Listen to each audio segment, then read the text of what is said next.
কোনো ধরনের আটা, ময়দা কিংবা ডিম ছাড়াই একদম পারফেক্ট ফুলকো ফুলকো চকলেট কাপকেক।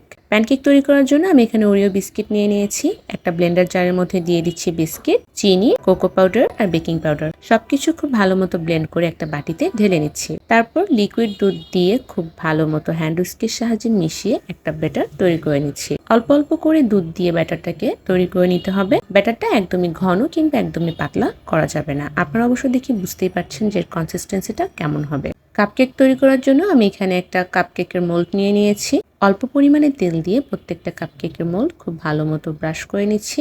বেকিং পেপার দিয়ে আগে থেকে তৈরি করা কাপকেকের ব্যাটার দিয়ে উপর থেকে কিছুটা চকলেট চিপস দিয়ে একটু ড্যাব ড্যাব করে নিচ্ছি। এতে করে কেকের ভিতরে যদি কোনো বাতাস ঢুকে থাকে তাহলে খুব ইজিলি বের হয়ে যাবে। চুলায় একটি কড়াই বসিয়ে আগে থেকে প্রিহিট করে রেখেছিলাম। এখন প্রায় 30 মিনিটের মতো মিডিয়াম লো হিটে কাপকেকগুলোকে বেক করে নিচ্ছি। আপনারা চাইলে এই কাজটা ওভেনেও করে নিতে পারেন। কাপকেকগুলো যে কতটা পারফেক্ট হয়েছে আপনারা বাসায় তৈরি না করলে বুঝতেই পারবেন না।